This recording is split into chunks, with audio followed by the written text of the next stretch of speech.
si Commodore Tariela, si retired Justice Antonio Carpio, si Batong Bakal na profesor sa UP, satsat ng satsat sa ating media. Mr. Chair, may I interject? I am not yet finished, Mr. Chair. I will request with the indulgence of the Let me finish. Senator Let me Marcoleta finish. just I to want to finish my interject. statement. If I may follow Just to upon finish my the statement, immediate Mr. Chair, statement, and then I Mr. will Chair. allow her. Salamat po. No, I'm asking the chair's permission, sir. I can wait until after Session the is Senator suspended. Marcoleta. Kahapon, bigla na lang nangyari na sumulat daw po, kaya hindi ko po nalam kung totoo. Pero sinabi po ni chairman ng Foreign Relations kagabi lang na defer muna yung aming meeting o hearing bukas dahil nga po ang daw po hindi ko po sinasabi. Sumulat daw po ang pati NAMRIA at ang DND na ang matter na to will involve national security. Kaya lang po ako nagtaka sapagkat yung mga iba na nagpunta sa media, nagsasalita about West Philippine Sea, wala naman pong nagsasabi na wag ninyong pagtalunan yan. Eh yun po ay media pa po yun eh. Kumakalat sa buong Pilipinas. Kaya minabuti ko na pong dito namin pag-usapan, dito na lang sa Senado, pagkatapos sasabihin nila, kung totoo pong sinabi nila, nakakapagtaka naman, bakit hindi natin dito pag-usapan? Anong national security ang involved dito? Yun lamang po, Mr. Chair. Salamat po. Thank you, Honorable Marcoleta. Honorable Riz Ontiveros.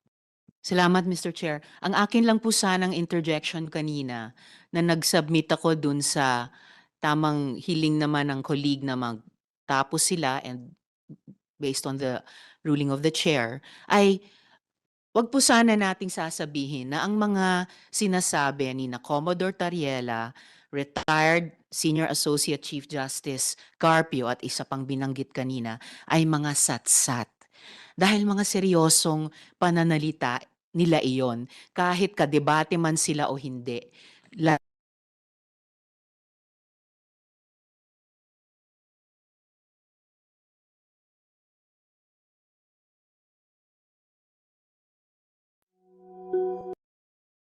po ba ninyo kung bakit Honorable ko ginamit? Marcoleta. Alam po ba niyo kung bakit ginamit ko yung satsat? Hindi ko lang po alam kung ano ang pagkakaintindi po ng ating kasama ron. Pero yung satsat po, walang implication na masama yun eh. Kaya ko po ginamit yung salitang satsat.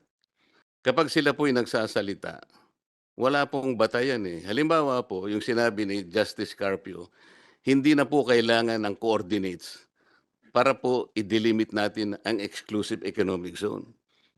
Mali po yun eh.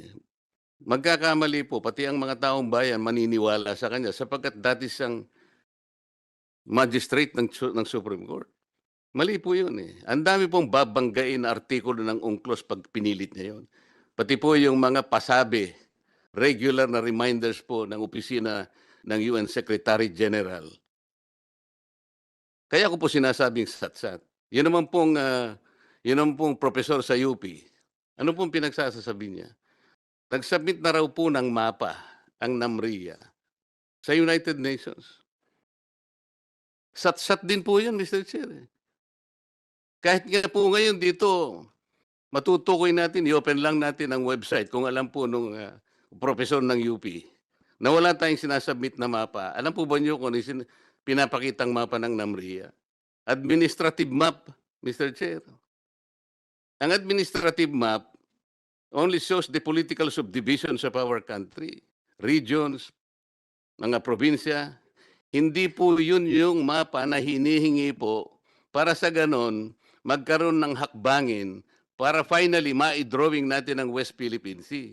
Marami pong proseso yun eh. Maraming proseso yun. Hindi pala niya naiintindihan, satsat na sila ng satsat doon. Oh, yung Commodore Tariela naman yan. Pinayagan ba siya ng CHED na sabihin kung nasaan ang West Philippines? Hindi naman niya po tinutukoy. Pakinggan po natin yung kanyang discussion. Miski isa doon, kaya ko lang po nasabing gano'n. Lumalabas sa social media, lumalabas sa mainstream media, buong Pilipinas nagtatalakay sila. Wala isa man na nagsabi that that issue involves national security. Bakit po nung ako gumawa ng resolution para dito natin pag-usapan formally, Bakit biglang naging national security? Yun lang naman ang tanong eh.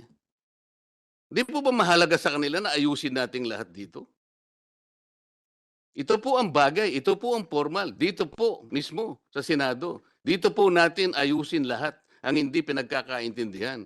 Hindi yung radyo dito, TV dito, lahat sa halimbayan. Dito, yun ang gusto kong mangyari. Bigla na lang nagkaroon ng national security. Nakakapagtaka naman, Mr. Chair. That's the only point. Salamat po sa sagot ninyo, General. Talaga pong kailangan lamang na talagang yung hangganan ng ganang atin, matukoy natin, madilimit natin, yun ho ang inihingi ng batas. 14 years ago. Yun po yung hahanapin ko sana sa NAMRIA. Bakit hindi niya ginawa 14 years ago na nakararaan? Para matulungan po kayo. Para hindi po kayo parang nasa kadiliman, hindi natin alam hanggang hangganan. Makatulong po sa inyo lahat yun. At tama po yung gagawin nyo. Ang mandato po ninyo, tama rin po yun. Proteksyonan ng saganang atin.